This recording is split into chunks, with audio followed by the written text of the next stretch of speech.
প্রিয় সমাবেশ, শাহরিয়ার আলম শামনুকে হত্যাকাণ্ডের 120 ঘন্টা উপনীত হয়েছে। এখনো পর্যন্ত শাহরিয়ার আলম শামনুর প্রকৃত হত্যাকারীকে এখনো পর্যন্ত গ্রেফতার হয়েছে বলে আমরা নিশ্চিত হতে পারিনি। সংগ্রামী সমাবেশ, আমরা যেটি স্পষ্টভাবে লক্ষ্য করছি সেটি হচ্ছে সেই 5 আগস্টের পরবর্তী সময়ে বাংলাদেশ জাতীয়তাবাদী ছাত্র দলের নেতাকর্মীদেরকে টার্গেট করে বিভিন্ন জায়গায় হত্যাকাণ্ডের শিকার হতে হয়েছে।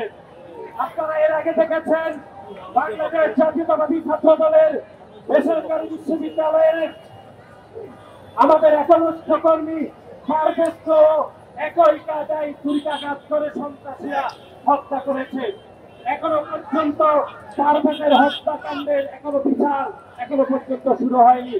ঠিক পারভেজ হত্যাকাণ্ডের কিছুদিন পরেও আমরা দেখলাম ঢাকা বিশ্ববিদ্যালয়ের শহরে প্রমাণ হলের মেধাবী শিক্ষার্থী বাংলাদেশ জাতীয়তাবাদী ছাত্র দল শহরে প্রমাণ হলের সাহিত্য এবং প্রকাশনা বিষয়ক সম্পাদক শাহরিয়ার আলম শামনুকে ক্যাম্পাস সংলগ্ন এলাকায় নির্মমভাবে হত্যাকাণ্ডের শিকার হতে হয়েছে। আমরা আজকের এই অনুষ্ঠান কর্মসূচি থেকে হুঁশিয়ার করে দিতে চাই, বাংলাদেশ জাতীয়তাবাদী ছাত্র দলের কোন নেতা কর্মীর নামে ভবিষ্যতে যদি এরকম গায়ে আঘাত করা হয়, বাংলাদেশ জাতীয়তাবাদী ছাত্র দলের কোন নেতা কর্মী আর বসে থাকবে না। সংগ্রামী বন্ধুরা, আমরা আজকের এই অবস্থান কর্মসূচি থেকে ঢাকা বিশ্ববিদ্যালয়ের ব্যর্থ প্রশাসনের পদত্যাগ দাবি করছি। আপনারা দেখেছেন ঢাকা বিশ্ববিদ্যালয়ের সামনে হত্যাকাণ্ডের মধ্যরাতে আপনারা দেখেছেন সংক্ষুব্ধ শোকে বিহম্বল সহকর্মীদের সাথে ঢাকা বিশ্ববিদ্যালয়ের মাননীয় ভাইস চ্যান্সেলর এরকম হৃদয় বিদারক আচরণ করেছেন আপনারা দেখেছেন। এখনো পর্যন্ত আমরা দেখেছি ঢাকা বিশ্ববিদ্যালয়ের মাননীয় উপাচার্য এখনো পর্যন্ত সম্মুখে ঢাকা বিশ্ববিদ্যালয়ে একজন শিক্ষার্থী হয়ে হত্যাকাণ্ডের শিকার হতে হয়েছে, তিনি এখনো পর্যন্ত সেই হত্যাকাণ্ডকে ধারণ করতে পারেননি বলে আমরা মনে করছি।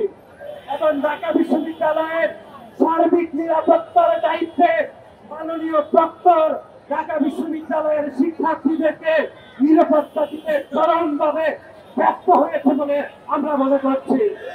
আপনারা দেখেছেন 5 আগস্টের পরবর্তী সময়ে ঢাকা বিশ্ববিদ্যালয়ের হলের 5 জনকে নির্মমভাবে হত্যাকাণ্ডের শিকার হতে হয়েছে। এবং 5 জন হত্যাকাণ্ডের পরেও আমরা দেখেছি ঢাকা বিশ্ববিদ্যালয় প্রশাসন কোনোভাবে 5 জন হত্যাকাণ্ডের দায় নিয়ে কোনো অবস্থান ব্যাখ্যা করেনি। যদি 5 জন হত্যাকাণ্ডের সুস্পষ্ট যদি কোনো তদন্ত বিচার প্রক্রিয়া সুস্থভাবে হতো, তাহলে আমরা মনে করছি সম্মুখে ঢাকা বিশ্ববিদ্যালয় এলাকার সংলগ্ন এলাকাতে হত্যাকাণ্ডের শিকার হতে হতো না।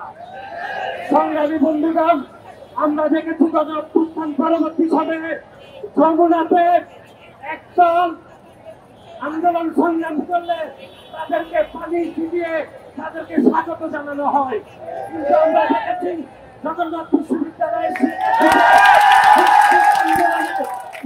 হামলা করে আন্দোলনকে নস্যাৎ করার চেষ্টা করছে। সামনের প্রকৃত হত্যাকারীদেরকে এখনো পর্যন্ত গ্রেফতার করার কোন নমুনা আমরা এখনো পর্যন্ত দেখছি না। সুতরাং বাংলাদেশ জাতীয়তাবাদী ছাত্র দল ঘোষণা করছে যে খুব দ্রুত সময়ের মধ্যে যদি সামনের প্রকৃত হত্যাকারীদেরকে যদি গ্রেফতার না করা হয়, তাহলে বাংলাদেশের প্রতিটি শিক্ষাঙ্গনে বাংলাদেশ জাতীয়তাবাদী ছাত্র দল অবস্থান গ্রহণ করবে এবং প্রতিটি শিক্ষাঙ্গনে আন্দোলন সংগ্রামের মাধ্যমে সাধারণ শিক্ষার্থীদেরকে পাশে নিয়ে সামনের প্রকৃত হত্যাকারীদের বিচার করার প্রক্রিয়া শুরু করবে বলে আমরা আজকে ব্যক্তিহীন ভাষায় এখানে ঘোষণা করছি। সংগ্রামী সমাবেশ, আপনারা যারা দূর দূরান্ত থেকে